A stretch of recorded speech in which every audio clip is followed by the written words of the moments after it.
Assalamu alaikum wa rahmatullahi wa barakatuhu. Let's get to our next question for today. And it is about, you mentioned in the last video that Jesus brought back to life a few people.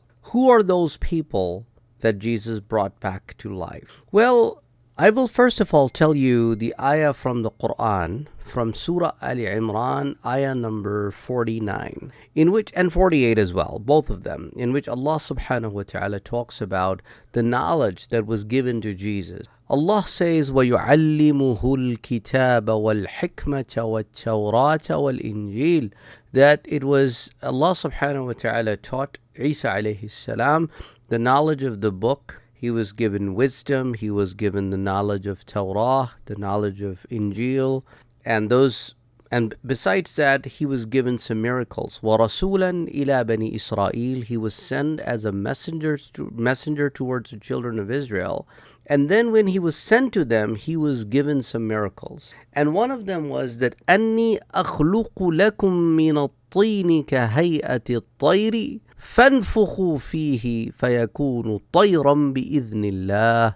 That Isa alayhi salam told them that I have been given this miracle, that I make something from a clay, like a bird structure, and I say that come to life by the will of Allah subhanahu wa ta'ala, and Allah subhanahu wa ta'ala brings it to life. So you see the miracle happening through me, but it is not I who is doing it. It is only by the will of Allah, bi-idhnillah.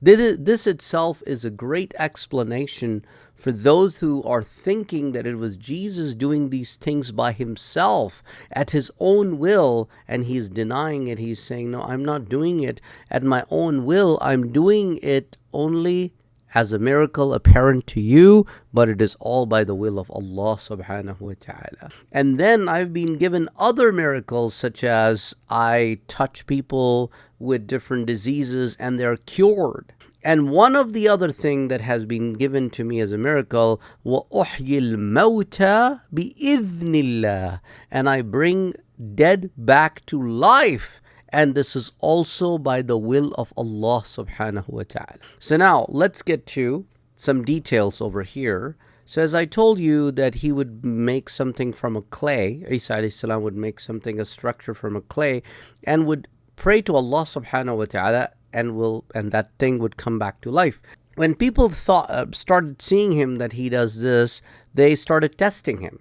And you know how children of Israel have tested the prophets through some weirdest questions that they would have, or weirdest requests that they would have. So one of the requests that was brought forth to Isa alayhi salam was to build a bat, to create a bat and bring it to life. Now, bat is a very different kind of an animal. It is not a bird. It's a mammal. But it flies, and it doesn't even has wings. It has teeth, and it can express itself. It has breasts through which it feeds its children. It doesn't lay eggs either. So it's a very different kind of a species, very complicated. So they said, okay, why don't you create a bat for us? And by the will of Allah subhanahu wa ta'ala, that's what Isa alayhi salam did for them. Amazing stuff. And then when it comes to bringing the dead back to life, there are 4 stories that I've read in the books of tafsir, including Tafsir Qurtubi, and some of the other books of tafsir as well. Who are those 4 people? Abdullah ibn Abbas radiyallahu anhu, famous companion, cousin of Prophet sallallahu alaihi wasallam. He said that Isa alayhi salam brought to life 4 people who were dead.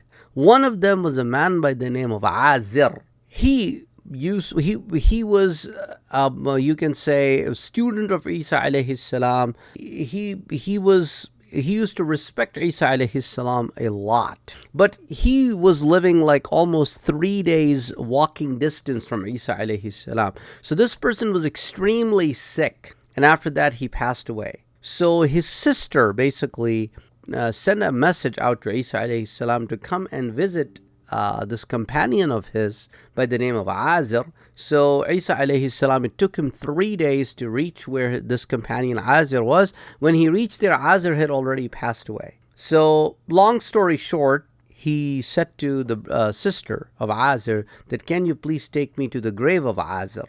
And then when she took him to the grave of Azir, Isa alayhi salam made dua to Allah subhanahu wa ta'ala, and Azir came out of the grave alive. And then it's not like he stayed for a few days and then died. He stayed a long life. He even had children after that. He got married and he had kids. And then he lived a full life. Another story that comes is of an old woman who had a son. And Isa alayhi salam was standing, and the dead body of this young man was being carried in front of him to the graveyard for him to be buried there. Isa alayhi salam made dua, and this person came out of the carriage alive. He borrowed clothes from somebody, he wore it, and he went home. And then he stayed for a very long time. He too got married and had kids. Third story that is reported here by Abdullah ibn Abbas radiallahu anhu is of a girl who died in the evening. And then Isa alayhi salam made dua to Allah subhanahu wa ta'ala, and she was brought back to life. Again, there is a detailed account of who she was and who were her parents. We're not going into all of that great details here, just giving you the summary of that. And the fourth one is, again, a little bit of a test from children of Israel for Isa alayhi salam.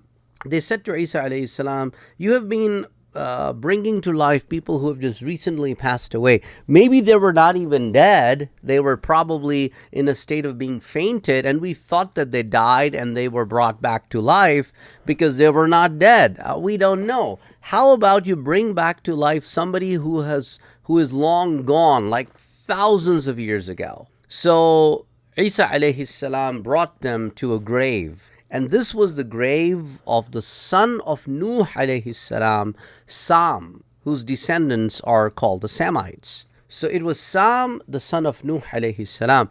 And Isa alayhi salam stood by his grave and made dua to Allah subhanahu wa ta'ala. And then Sam bin Nuh got up from his grave alive. And in this particular narration, the words that come are that Sam heard the words, Ajib Ruh Allah. So Isa alayhi salam, when he said these words, Sam thought that it was the day of judgment. And he came out of the grave and he was so scared, and half of his hair turned white. And Isa alayhi salam asked him, Sam, your hair are white, when the first person to have white hair was Ibrahim alayhi salam. He said, my hair were all black when I died. It was because I was so scared that it was the day of judgment, that because of that, because of the so much stress I took, my hair turned white. Anyway, Isa alayhi salam introduced himself to Sam. Sam accepted him as a prophet and said, I want to go back. Even though people wanted Isa alayhi salam to convince Sam to come with them to their houses so that he can eat with them and spend some time with them and tell them some stories from the times of Sam bin Nuh. But Sam wanted to go back. And he said, I am not interested in coming back. So Isa alayhi salam then made the dua to Allah subhanahu wa ta'ala, and then Sam died again. And then he made one request to Isa alayhi salam though. He said, when I will die again, please make a special request to Allah subhanahu wa ta'ala to save me from the pain of death, from the pain of sakarat. And Isa alayhi salam made this dua to Allah subhanahu wa ta'ala, and he died without any pain, and he was buried in the same grave from where he got up. So this particular narration of these four stories is being narrated by Imam Qurtubi in Tafsir al-Qurtubi in Surah Ali Imran under the tafsir of ayah number 49. So remember, Isa alayhi salam would say the words, قُمْ بِإِذْنِ اللَّهِ, get up by the will of Allah subhanahu wa ta'ala. Anyway, inshallah we'll talk some other day about some other miracles of Isa alayhi salam. Till next time, assalamu alaikum.